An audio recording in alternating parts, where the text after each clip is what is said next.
Hi, everybody. So thank you for coming today, and thank you very much to the organizers for the invitation, the opportunity to speak. So I think I might be different from probably a large representative of you because I'm really an applied mathematician, and in particular, my training is in statistics. So my interest really is in the data focus, right? So like with real applications to data and real data in the sense that, I'm really looking for computational, interpretational, and these kinds of like really statistical aspects of my work. So I was very fortunate to have found some of this in tropical geometry, and this is what I'd like to talk to you about today. So I'm going to be talking about tropical geometry of phylogenetic tree spaces. Let me see if I can. Oh, for some reason, I can't move my slides. Okay, there we go. Okay, so just to introduce, so by phylogenetic trees today, so I'm really going to be talking about these symbolic objects that model evolution, but of course these are actually real practical data structures that are used in biology, and they're actually very fundamental data structures in biology because they model many important phenomena, including at all kinds of scales, right? So it's not just the speciation as, you might be sort of familiar with in terms of like Darwin's theory of evolution, but there are also uses to model the spread of pathogens, viral evolution, which is particularly relevant during our times now, but also cancer evolution and pretty much any kind of evolutionary process that there is in biology, and there are many. So there really are a very fundamental data object that is very, very important to find methods to work with in biology, but they're not easy to work with, right? So there are many challenges associated with it, but I would say the sort of two main challenges that a lot of biologists and statisticians and other sort of data practitioners face are first the sort of association, like the kinds of characteristics of big data. So they can be extremely large, right? So you can have very high dimensional trees and large trees in the sense that they can be trees with many leaves, trees with a very long evolutionary history, trees with a very intricate and complicated branching structure. So in this case, a complicated tree topology, right? So these are sort of like challenges associated with the big data side. But in addition to that, the fact that their discrete geometric structure results in a non-Euclidean tree space, this basically means that all of the sort of standard statistical and machine learning methodology, which has been, sort of classically developed in Euclidean space, are not directly applicable. Right, so these are sort of the challenges that we should keep in mind in working with these things. And so today I want to talk to you about how people have done it so far and how tropical geometry can come into play for that, and basically some of the, like a very brief overview of the work that I've done using tropical geometry to address these kinds of problems and actually apply to real data.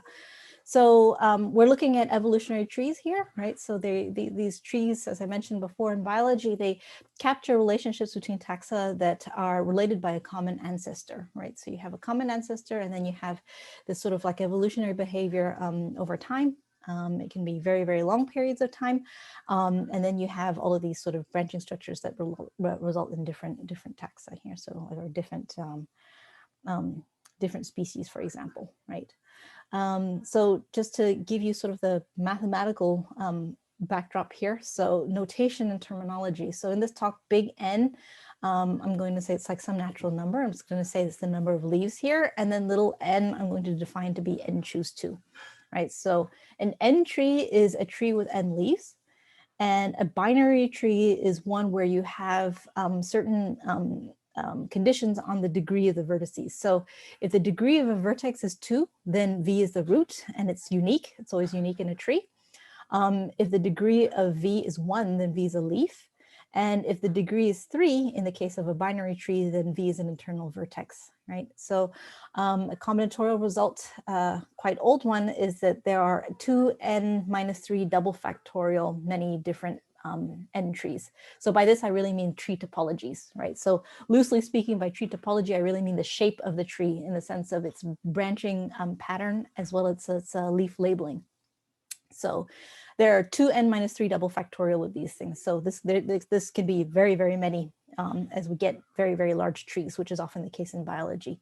So this is sort of one of the dimensionality, like the sort of big data challenges that I was talking about before. A metric n-tree is one where we have non-negative lengths on all of its edges. So metric n-trees are also known as phylogenetic trees. So these are really the objects that I'm going to be talking about today.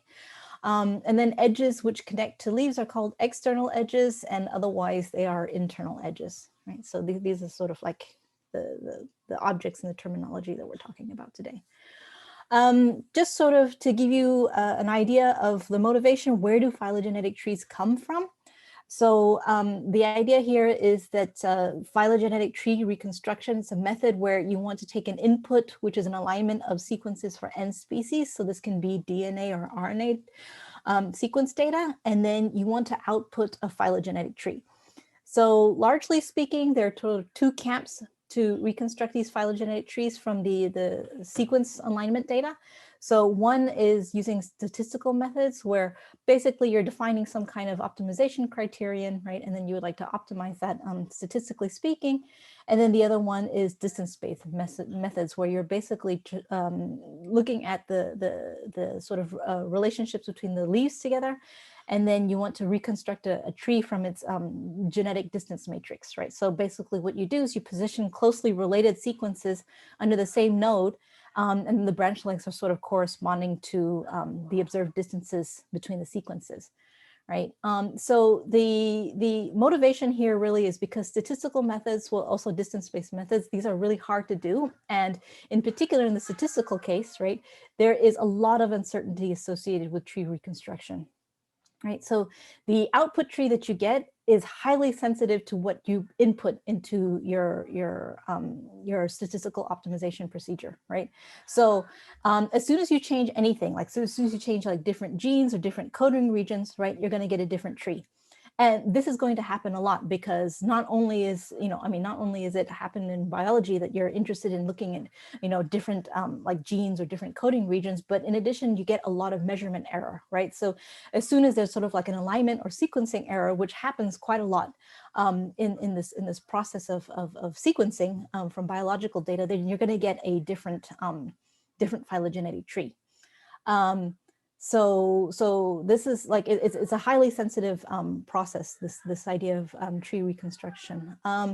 In terms of what we know about tree reconstruction, so I should mention this is like a very active area of research, which this is not the focus of this talk, but there's a lot of work that's been done over many decades, right? So like several decades. So from the 60s even all the way up until now. So it's still under active research now.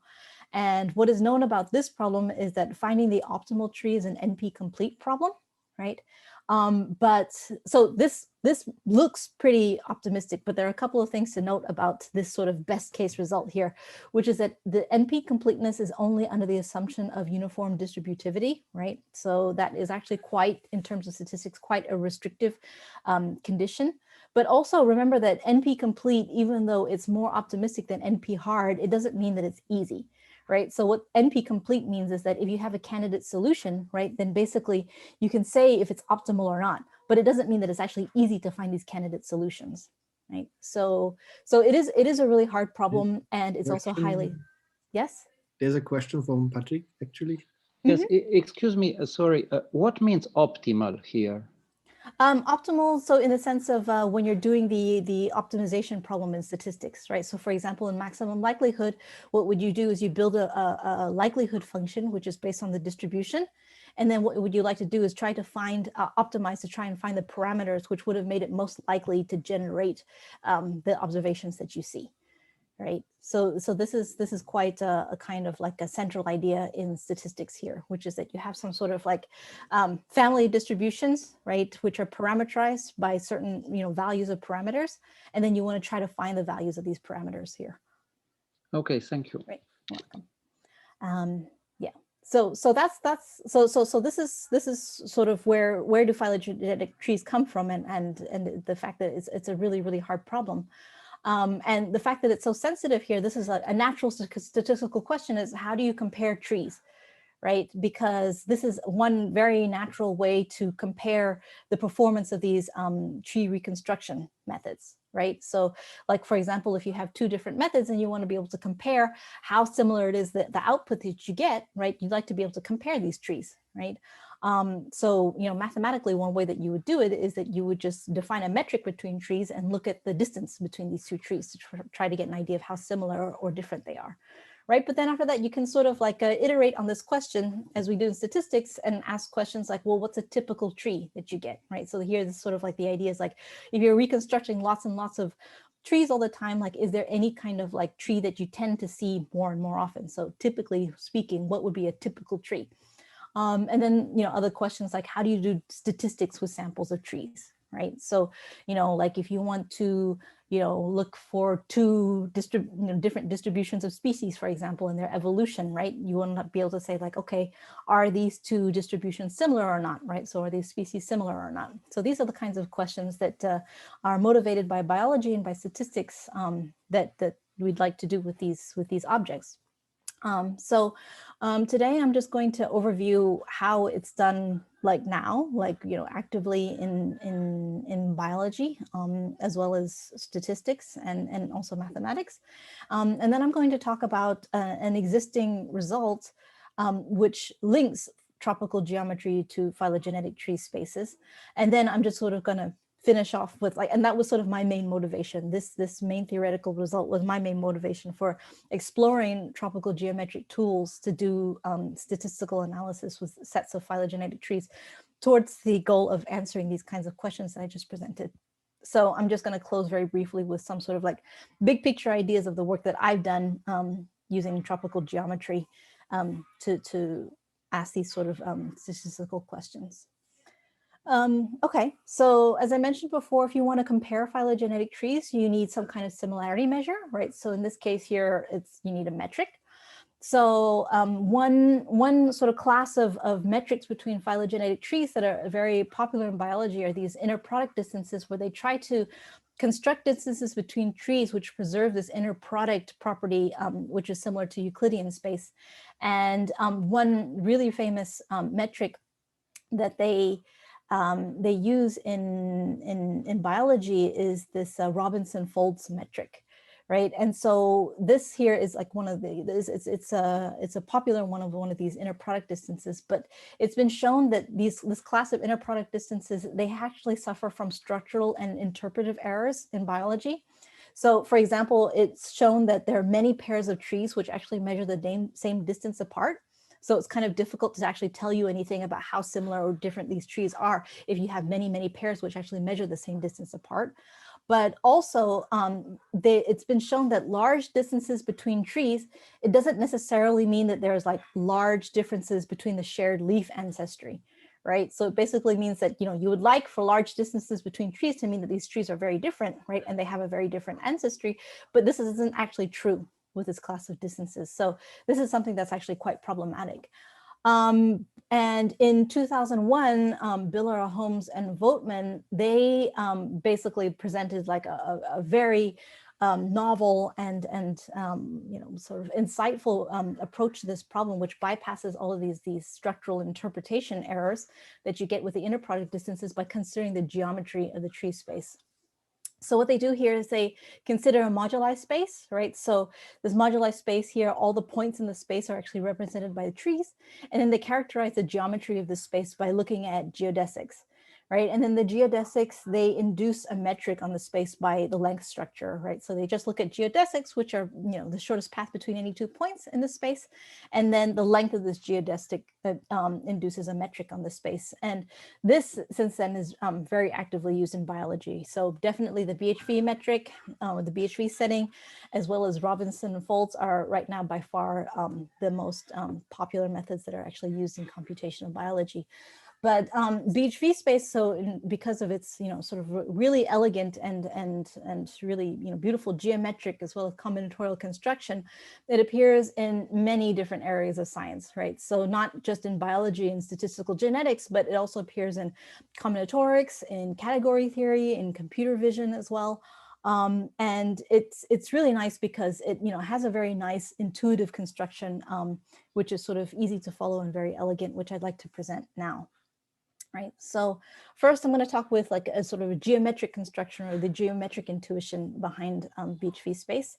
So Bhv space, the idea here is that they ignore the external edges completely. So all edges which connect to leaves, they just basically completely disregard them. And then they look at interior edges only. So internal edges, and they represent a tree by internal edges. So for a binary tree, there are at most n-2 internal edges, right? And so they basically take the lengths of each of these internal edges and they stack them in a vector, right? So they represent this tree here by a vector of dimension n-2, where each of the entries in the vector corresponds to the length of one of the internal edges, right? May I So, interrupt you for a second? yeah. There's a question in the chat. Is the Bhv metric easy to compute? Yeah, so I'm going to come to that. So actually, it's something that it's actually not very easy to compute, but there is an algorithm right now which runs in polynomial time, and that is considered state of the art, right? So I'll discuss that a little bit later about how the Bhv metric is actually computed. But great question, thanks. Yeah, so basically, you represent a tree by these n-2 internal edge lengths, right, as a vector, right? And we do this for each tree topology, right? So each tree shape here we're looking. So each binary entry corresponds to a unique point in the n-2 dimensional positive Euclidean orthant, right? So since there are 2n-3 double factorial topologies, then there are these 2n-3 double factorial orthants, right? So basically, for each tree topology, we represent it by these internal edge lengths, right, which live in the positive Euclidean orthant of dimension n-2, and then we do this for each tree topology and collect them all, right? So then the question is, okay, so you collect all of these things, but how do you actually build a space with them, right? So like, how do you actually like, you know, assign these orthants in a particular way? Well, you do this by gluing the orthants together along boundaries, right? And the boundaries here, they correspond to collapsed internal edges of the tree, right? So if you're shrinking one of the internal edges to length 0, right, then this will correspond to a boundary, and then basically you graph the orthants together. You glue them along these boundaries where you have two tree topologies which are similar, and then when you shrink one of the internal edges, right, you get the same tree topology, which is going to be on this boundary, right? So I'll give you an example in a minute, but that's sort of the idea here. And then the other thing that's very important about this construction is that the boundaries, like the orthants are always grafted together at right angles, right? So you have like these right angles. So you have this sort of like this kind of stratified space of Euclidean orthants, which are glued together along these boundaries at right angles. Right, so here, let me give you an example of how you would graft orthants in Bhv space, right? So you have these two trees here, right? So you see that this tree here and this tree here, these are two different trees because the leaves are labeled differently. So here it's 1, 2, 3, 4. This one here is 1, 3, 2, 4. So these are two different tree topologies. So there are 4 leaves, so at most n-2 internal edges, so at most 2 internal edges. So you can represent both of these trees by a point in the plane with coordinates 0.3 and 0.5, right? And so that's exactly what's happening here. You represent this tree here by this point, and similarly here, this tree by this point. And then if you shrink this internal edge, right? So this internal edge leading to the 1, 2 collection of leaves here to the third leaf, right, to 0, right, you get a point on an axis, right, on a boundary, because here now you only have one positive internal edge length. So this is what this tree is representing here. And then this tree here is actually the common one between these two tree topologies, right? So this is how you can graft tree topologies that look like this and tree topologies that look like this together along a common boundary, right? So geometrically, that's sort of the idea here. So in one of the sort of like important ideas here is like you can actually define some sort of skeletal structure to this Bhv space, right? So if you consider this set here, this is sort of like this link of the origin, the set Ln, it gives you a simplicial complex of dimension n-3. So this Ln is the link of the origin, and the Bhv space is really just an infinite cone over Ln, right? So the idea here is really sort of like you're looking at the skeletal structure, right? So you're looking at internal edge length such that the sum is equal to 1, but of course you can expand it however much you want, right? To get the tree of any size that you want, right? So the link of the origin is sort of the skeletal structure, and then if you're looking at the infinite cone over the space, then you get the entire Bhv space. So here, this is an example for 3 leaves, right? So here, this is the link of the origin, which is just these 3 points. And then if you're looking at the cone, it's going to be these 3 rays over these 3 points, which give you the entire Bhv space. You can also look at this space combinatorially here. So the idea here is to look at splits. So it's like bipartitions of these trees here. So the idea here is that you're looking for like a fixed tree, right? So you fix the tree topology, right? And then you're looking at the internal edges which define bipartitions of the leaves. Right, so you have compatible splits, right?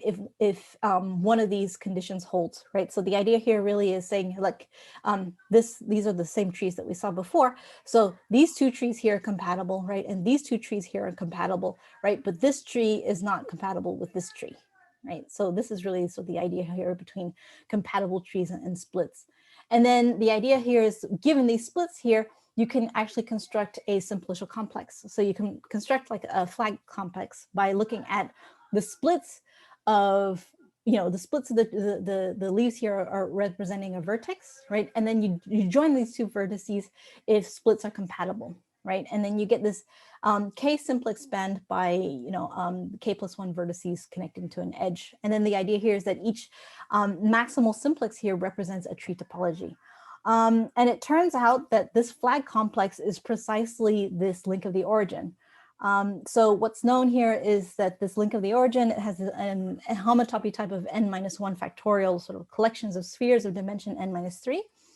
And then in particular in this link of the origin, 2 facets, they share a codimension 1 face if and only if 2 trees differ by a rotation. So one thing I want to point to you here is that this picture of this Peterson graph here, so this is the case for n-4 leaves. So the Peterson graph is exactly the flag complex for the Bhv space with 4 leaves. So let me focus in on this a little bit and show you.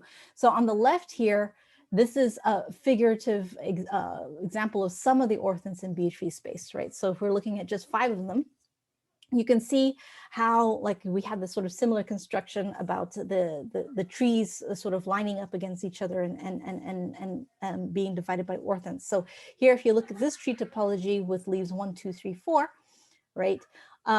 This here is defined by these 2 internal edges. So it's the internal edge from connecting the 1 leaf to the collection of the 2, 3, 4 leaves here. And then this internal edge here, which connects the 3 and 4 collection of leaves to the 1 and 2 collection of leaves here, right? And then here you can see that this is a different tree topology, right? The shape of the tree is completely different from this one. We still also have the leaves labeled 1 and 2 and 3 and 4. And then we see that the common boundary between these 2 orthents here is the internal edge connecting to the 3, 4 collections of leaves, right?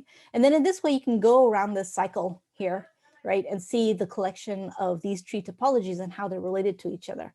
And then it turns out that in the Peterson graph, this corresponds to this cycle right here, right? So here, this edge here represents this orthent of these tree topologies, right? And then is connected by a node between these 2 edges, which connects to this tree topology here, right? And so then you can follow around this cycle of the Peterson graph, right? And you get these 5 orthents. But more generally, you can actually build upon that, and you actually can go through all of the edges of the Peterson graph, right? And then this gives you a complete and explicit characterization of Bhv space with n-4 leaves, n equals to 4 leaves, right? So yeah, so basically in the case of n equals 4 leaves, this is something that's like very well known, is explicit, and you can do everything like tractably and all the computations tractably. But of course, the idea is like, as n grows and your space gets larger and larger, the more difficult it gets. So now I want to talk to sort of the question that was asked before, which is about the Bhv metric, right? So how do you define distances between trees in this kind of space? Okay, well, if you're looking at two trees that have the same topology and live in the same orthant, this is quite easy, right? So all you need to do is compute the Euclidean distance between those two. So the real question is here is like, how do you compute trees that live in different orthants? Well, there's really sort of like two cases that you want to consider. So the two cases are, what if you have orthants which are close to each other, in particular neighboring orthants, right? And in this case here, you're looking for the fastest way to get from one tree to the other, right? So if you have trees that live in neighboring orthants here, right, the fastest way to get from one tree to another is to go straight through the boundary which divides these two orthants, right? So you could go that way. I mean, another way is that you could actually go through the origin, right, which means that you shrink all the internal edges to 0 length and then expand them out to get to the other tree that you want to travel to, right? But if you have neighboring orthants, then it's much faster to go just straight through the common boundary of them, right? So here, since we're interested in geodesics, right, which is the fastest path, we would go through the common boundary. But if you have orthants which live very, very far away from each other, right, so you have trees which have very different tree topologies, then the fastest way to get there is indeed through the origin. So what you do here is you shrink all the internal edges to 0, and then you expand them out to whatever tree topology you're interested in traveling to, right? And so this here is called a cone path, actually. It means it sort of goes through the origin. And this is the way that you would compute these geodesics. And as I mentioned earlier, these geodesics, they actually define a metric by their length structure. So one thing that I mentioned before about all of the orthants being glued at right angles, this is an important property which actually gives rise to a result on the characterization of its curvature, which means that, so the main theorem of Bhv space here really is that it's a cat zero space, right? So this is an implication on its curvature, meaning that it's non-positively curved, which means that geodesics are unique. So to compute these unique geodesics, there's a polynomial time algorithm by Megan Owen and Scott Proven, proposed in 2011, and it runs in polynomial time, so it's quartic time actually, and this is the fastest algorithm to date, and this is the one that's being used in pretty much all of the sort of computational biology problems. Okay. Okay, so that's Bhv space. Right, so I want to sort of like rewind, right, and just think about these objects of phylogenetic trees, right? So, I'm not looking at the Bhv construction where they ignore the external edges, right? I'm just thinking about these phylogenetic trees here and thinking about how we can look at these objects as metrics, okay? So you can look at a tree by looking at all of its pairwise distances between leaves, right? So if you want to look at a tree and all its pairwise distances between leaves, right, you can just look at sort of like looking at a matrix of all of the leaf labels, right, and then looking at the distances between them, right? So what you'll get here is you'll get a matrix with zeros along the diagonals, right, and it's going to be symmetric along the diagonal. So it means that the upper triangular portion of this matrix contains all the unique information that you need to specify this tree, right? So you can actually vectorize this information, right? So you can just take this first row of this matrix, right, and then stack all of the entries for the rest of the matrix on the end of it to get a dimension little n vector, right? So this is a way to vectorize these trees here, right? So these Wij entries in these metrics, this matrix here, it's going to be the distance between leaf I and j in terms of the branch lengths, right? Oh, and I forgot to mention there's always a unique path, right? So you're not going to get confused here, but there's always a unique path between leaf I and leaf j, right? So now we have this vectorization map, right? So we have this map W, which maps from tree space into Euclidean space, right? So like you have this Euclidean space dimension little n. Here I want to note that Tn here, I mean general tree space where we're including the external edges as well, right? So remember in Bhv space we were looking at only the internal edges, but here I'm going to include the external edges as well, right? So, okay, right, we have this map here, and question, so is this map injective, right? So we would like this map to be injective because we don't want to identify two different trees in Rn with two different tree topologies with a single vector, right? So here's an example, right? Here we have one vector representation of a tree, right? But it actually corresponds to these two tree topologies, right? Which are very different, right? So here, this is the problem. We don't actually have injectivity in this case. It turns out that you can actually make this map injective, right? And the way that you make this map injective is if you include the root as well, right? So here what we're looking at was, we're not looking at big N choose 2, right, which was our notation for little n, but we need to include the root to include 0, right? So we're looking at number of leaves plus the 0 leaf, the 0 labeled leaf, which is going to be the root here. You can actually go back and forth between rooted and unrooted trees, right? So you can consider unrooted trees by viewing the root as a leaf with label 0 and a degenerate external edge, right? So the external edge here that's been shrunk to 0. And then in this way that you have like a rooted n-1 tree identifying with an unrooted n tree, right? So it turns out that this map, when you include the root, you do actually get an injective map, right? And then you have this representation of its vector. Okay. Okay, so this is good news. So basically we have now this map representing trees mapping into the Euclidean space, and you know, it's injective, right? So it looks like we probably simplified our setting a lot, right? So the idea here is like, okay, we can just use sort of like Euclidean, like all the sort of, you know, methodology and computational and statistical methodology in Euclidean space on these trees now. But there is actually one more important question to ask, right? And the question here is, what's the image of W? Right? So this here is really an important question, right? Because if the image is linear, right, then you can use sort of tools from linear algebra. If the image is a manifold, right, then you can look at sort of tools from Riemannian geometry, right? So it's an important and a natural question to ask. It turns out that the image of W is actually tropical, okay? But okay, so first, before I you know, go there and explain how it's actually tropical, let's take a look at this sort of embedding that we have from tree space into the Euclidean space, right? So we can refine this, right? We can refine this by saying, let's not distinguish between trees that differ by a constant on external edges, right? So in this case here, we're looking at this quotient space of the tropical projective torus, right? So it's denoted by Rn mod R1. So this is a quotient space where you're generating the equivalent relations that generates this quotient space is looking at two vectors in Rn where all coordinates of u minus v are equal.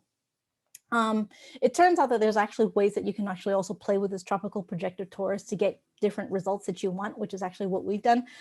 It's also generated by a group action in this way. And then you can actually take this tropical projective torus and then you can refine it further by saying that, okay, we're going to disregard all differences on external edges altogether, right? And then so what we get here is we get this, this other sort of mapping into this space here, right, where we're looking at this other quotient space by the image of this phi map here, which is defined by this expression here. So basically we have the sequence of maps where we're mapping from tree space into Euclidean space into tropical projective torus into a further quotient space, and this sort of gives you a refinement of the ambient space and the embedding that you have from tree space into all these different kinds of spaces here. And so this is sort of like moving back and forth and looking at these different sequences of maps is actually what gives us you know, a sort of like nice tools that we can do computations with. So let me move on to the tropical geometry part. So, you know, I'm sure you all know what tropical geometry is, but, you know, just sort of to give you like what the results are presented, the results that I'm presenting here, it's with respect to the min plus convention right here. So we're taking the sum of two, the tropical sum is going to be given by the min of two elements, right? And the tropical product is going to give by the regular sum, right? So you get these piecewise skeletal structures. And how is it that tropical geometry is actually related to phylogenetic trees? Well, there's two results. One is based on sort of tropical curves where they show that, I mean, it's sort of shown that Bhv space is the moduli space of tropical curves with genus 0 and n-marked points. But what I'm going to focus on here is actually the tropical Grassmannian result. This is a very, very nice result by Speyer and Sternfels, proved in 2001. So, okay. So the tropical Grassmannian, where does it come from, right? So the idea here is we're looking at these tropical polynomials, which is going to be this sort of min of this sort of sum of this of the some elements here, right? Where you're looking at elements in the tropical semi-ring with a parameter A, right? And tropical hypersurface is a set of all vectors where this minimum is attained at least twice for all of these coefficients A. So the real and tropical Grassmannian, so basically the tropical Grassmannian, you get it from looking at the real Grassmannian, right, which is this projective variety, and then basically tropicalizing all of the operations on this, right? So you get this tropicalization by replacing the polynomial, right, all the polynomial expressions by the tropical counterparts, and then the vanishing set by intersections of the tropical hypersurfaces, right? So this is where you get this tropical Grassmannian, and it turns out that the sort of main theorem here that you see from looking through the sequence of maps and looking at the image of the tropical Grassmannian through all these sequence of maps, it turns out that the main theorem here is that G2n double prime, right, which is actually the object living in this space here is the Bhv tree space. And then the object living here, so G triple prime to n is the actual link of the origin here, right? So let me actually, so these are sort of like the theoretical results, which are actually shown in the paper by Berendt and David, but like perhaps it's easier to look at an example, right? If we're looking at the example of 4 leaves. Okay, so let's look at the example of 4 leaves.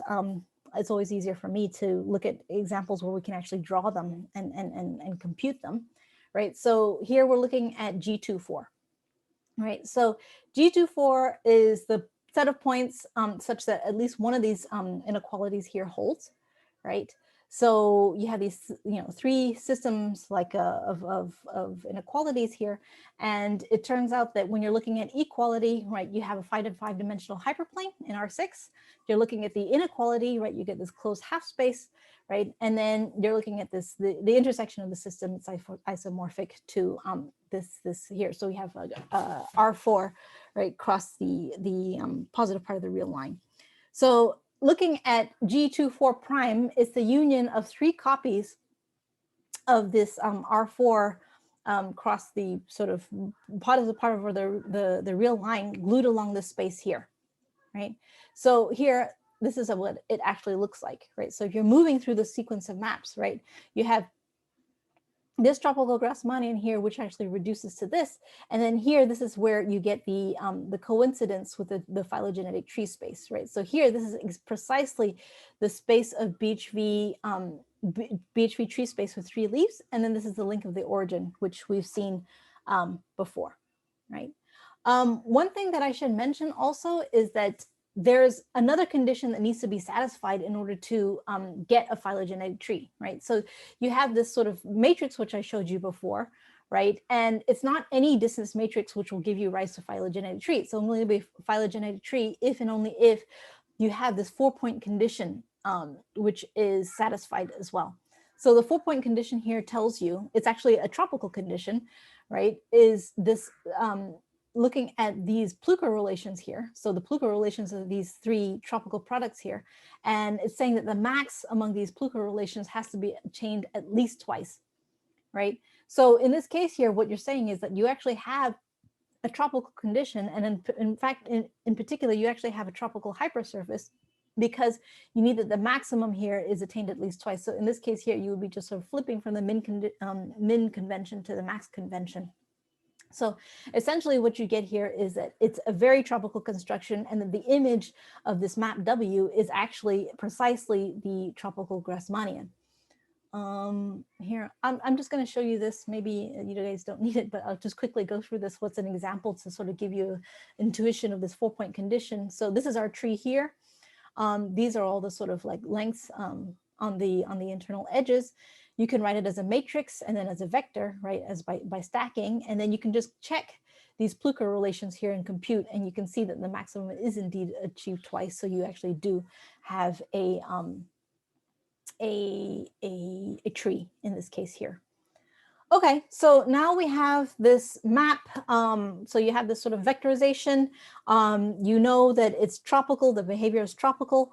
So, you know, you have this kind of space here. And then what we would like to do now is we would like to do comparisons, remember, right? So we need, oh, actually, maybe I should first, well, I'll go back to this later. So first of all, we need a metric, right? So, okay. We have the space here and we want to do this sort of like calculation, and we want to do metrics here, right? And the reason why we want to do metrics is because the Bhv space with the Bhv metric is actually ill-behaved in terms of statistical issues, right? So in statistical issues, right, the particular issues that we care about, right, are these properties called stickiness and high dimensionality. So first, let's talk about the stickiness here. Hello? Sorry? Before you continue, there's another question. Ah, okay. Sorry. Yeah, I didn't see. Sorry. Okay. Yes, sorry. I had a question. You said at some moment that you can represent your tree by a symmetric matrix. Mm-hmm. Are there questions where the spectrum of that matrix is important in what you look at? Some of them, yes, actually. So there are questions, and this is related to a sort of another. It's another. It's like a subclass of these trees where you're looking at ultrametrics, actually, where you're actually going to impose another another condition on that, so that you actually have these, like they call it rooted equidistant trees, where the distance from the root to every leaf is equal, right? And there's lots of results related to the spectrum of this metric on that. But actually, that's not going to be the focus that I'm going to stick to here, because I want to sort of stick to the sort of most general case. But I mean, that is actually a problem that's actually been, I mean, so that direction has actually been quite studied as well by people who actually work in computational phylogenetics. The question, thank you very much. Yes, there is. Yeah. So I want to talk about this issue of stickiness in Bhv space, right? So when you're calculating the mean of a set of points in a general sort of metric space, what you're really doing is you're calculating the position of the barycenter, right? So here, let's take this space here, right, which corresponds exactly to Bhv space with 3 leaves, right? So here, this is sort of the identification of all the different internal edges among the trees with 3 leaves, right? And this is how Bhv space is constructed. And so you can see that the skeleton here is exactly the Bhv space with 3 leaves. And let's say that we take a sample of 3 points, right? So the points here are going to be trees that live on this ray, and this ray, right, at these distances, right? And then we want to compute the barycenter, right? So we're basically computing the Frechet mean here. So we do that by basically minimizing this problem here, right? This function. And it turns out that the solution is x is equal to 0 when a is less than 2, right? And x is equal to a minus 2 divided by 3 when a is greater than 2, right? So, okay, this is nice, it's computable and everything like that, but why is this a problem? Well, this is a problem because it means that it doesn't matter this value of a here, it doesn't matter whether it's actually less than, it's actually, you know, like how much less than 2 it is. So it could be 0.5, it could be 1, it could be 1.5, it could be anything between 0 and 2. And the solution to this problem is not going to change.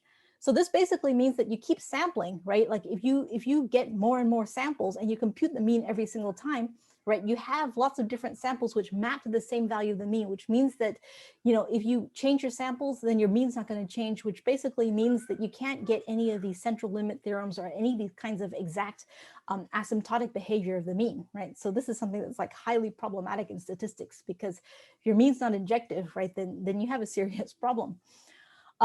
So this basically tells you that if you want to do inference, which in statistics means that, you know, you want to be able to say something about the general population, which you don't know, right, which you don't observe, right? So you have a small sample of your general unobserved population, and you would like to be able to say something about the general population based on what you see. you can't do anything about that if you keep on getting samples and trying to do computations with them and they give you the same answer, right? It's not going to give you anything informative about your general population. So this is a real serious problem when it comes to inference. The other one is in terms of descriptive statistics, right? So descriptive statistics here means you take a look at your sample and you want to be able to describe what you actually see from this particular sample.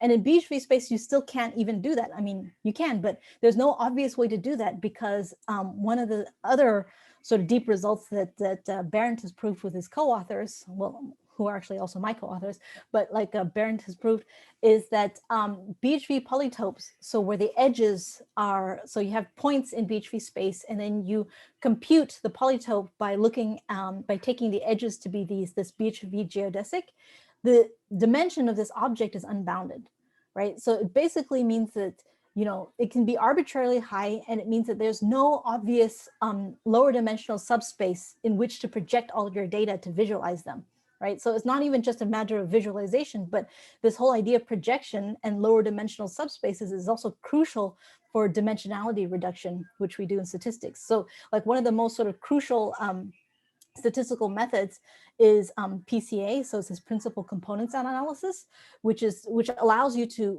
visualize higher dimensional objects in lower dimensional spaces. There's no obvious way to do this in Bhv space if you're looking at it with the Bhv metric. So this is highly problematic. So our solution to this is looking at the tropical perspective, and in particular, looking at this tropical metric. So this is a generalized projective Hilbert metric, which has been studied by some people like sort of the tropical geometry crowd in France quite a lot, who've also been working quite a lot with tropical geometry in computational, probabilistic, and other sort of like computational friendly contexts.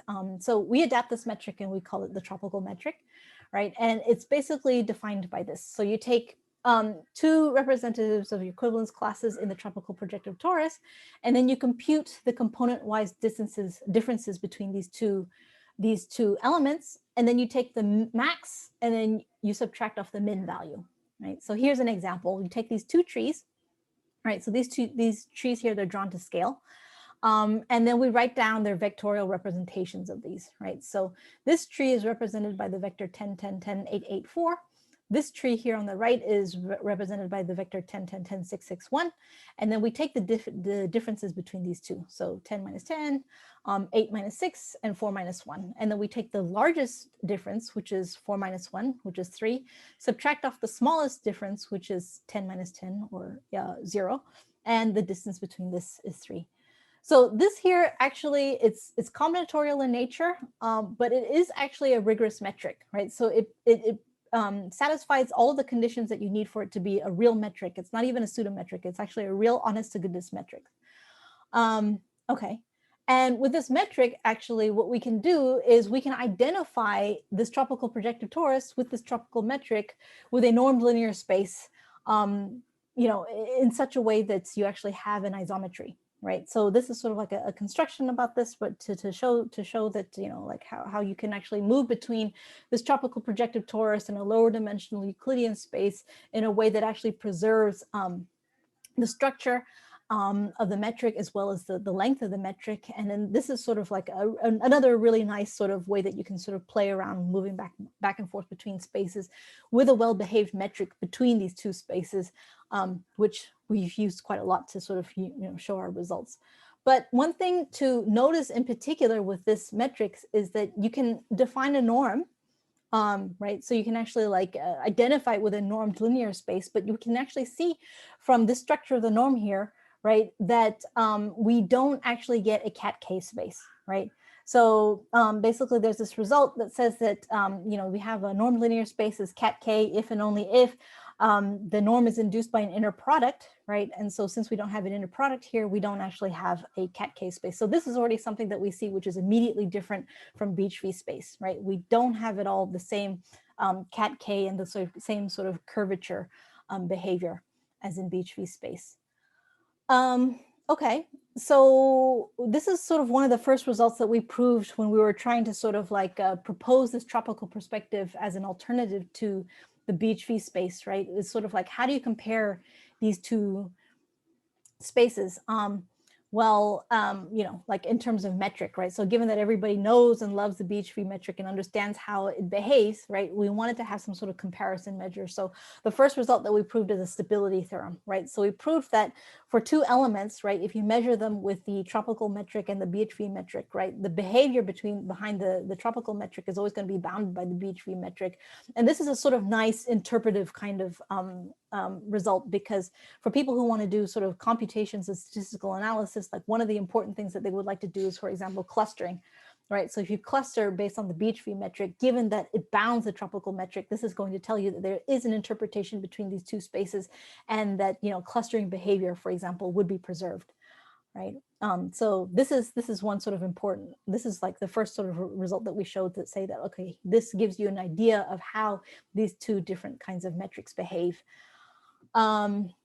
One thing we also showed is that the topology of the tropical space is actually nice and familiar, right? So it's actually the same as in Euclidean space, and this is also one other defining difference between the tropical space and the Bhv space, right? So you can see here this figure here, right? This is what the unit ball looks like in Bhv space, and this is what the unit ball looks like in the tropical tree space equipped with a tropical metric, right? So this is already something else which tells you that, okay, you know, you have nice familiar topological properties, which is, you know, consistent with Euclidean space.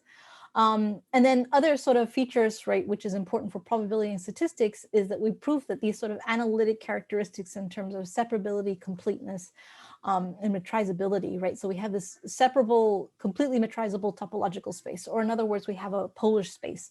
So this basically tells you that all of the things that you care about when you do probability and statistics, so probability measures, distributions, expectations, variances, limits, and asymptotic results, they're all well defined and well behaved, and it makes sense. So this is good news, because this is basically telling you that any question that you would want to ask about samples of phylogenetic trees in a tropical setting, this is a question that makes sense to ask, and that we know that the answer is going to be well behaved and is going to make sense, right? So okay, so that's one of the results that we proved. In terms of geometric properties, maybe I'll just go over this quickly because I know that I'm running out of time. This is sort of like, so this is sort of previous results by Bolin and Berendt. Before you continue, there's another question in the chat. Okay. It says, can you say something about the proofs of the results you just mentioned? Yeah, actually, so this was nice. It was actually by definition, right? Like you actually just write down what does it mean to be separable, right? And we actually did it by computation directly, right? So it was that was also actually really nice, because in the terms like, you know, these kinds of proofs that you learn from like analysis, right? That's something that's so nice about like the tropical setting, is that you have this sort of intuition, right? That is familiar to sort of the Euclidean setting, and that's how we did it, right? So yeah, so the geometric properties. So here we know that geodesics are unique in Bhv space, but so we call this palm tree space, which is our term that we coined for the tropical tree space with a tropical metric. They're not unique, right? So this is one important difference. But in terms of time complexity to compute the lengths, right? So we know it's quartic time in Bhv space. That's the best case scenario.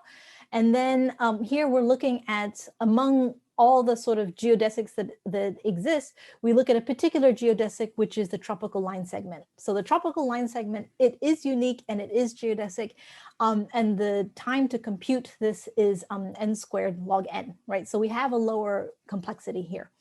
The dimension of the polytopes, as I mentioned before, in Bhv space is unbounded. And they show that it's at most 2. And then the depth of a random geodesic path. So the depth here, I really mean the largest codimension of all cones traversed as you're, computing this geodesic and moving behind between all these different orthants here. So basically the idea here is that this problem of stickiness, right, which was the problem I told you before about how means are not unique. It's actually related to this problem of depth, right? This notion of depth here. So large depths actually lead to sticky means, which is bad for statistics, right? So yeah, so basically this is what we have, sort of kind of, I mean, there are still things that we want to study about the differences between these two spaces, but this is what's sort of known so far between these two perspectives. And especially for doing statistics, we see that the tropical perspective is actually quite promising. And, you know, my personal interest is sort of like looking more into what this tropical perspective has to offer in terms of statistics. So what else have I studied in this setting? One is it's related to the tree topologies, right? So as I mentioned before, this, you know, BHV space has this very elegant construction where we understand exactly how the tree topologies vary within this space, because each orthant is its own tree topology. But it's a little bit more complicated, like how these tree topologies are actually organized in the tropical setting.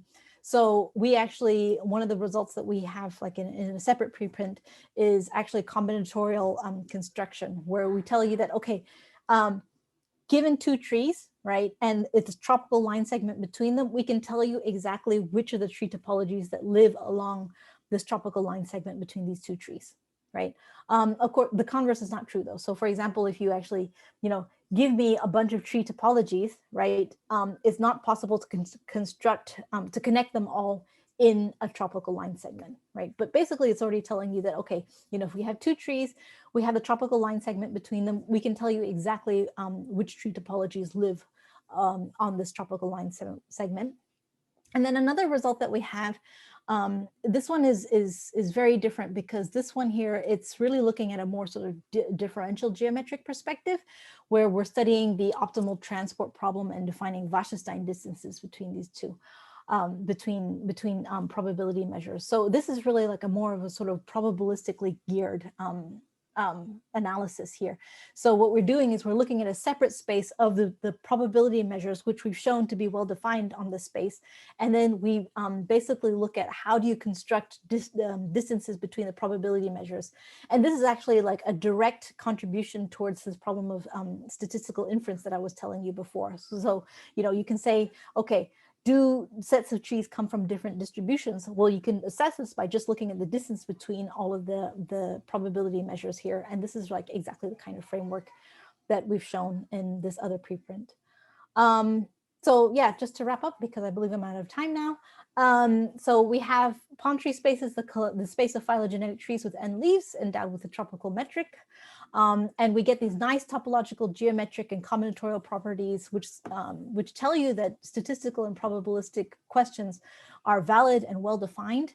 And so it is sort of like and there's like all these other sort of geometric properties which suggest that this is really worth taking a deeper look into and proposing it as, you know, a viable, tractable alternative to BHV space to do statistical analysis. So this is a direction that I'm actively studying right now.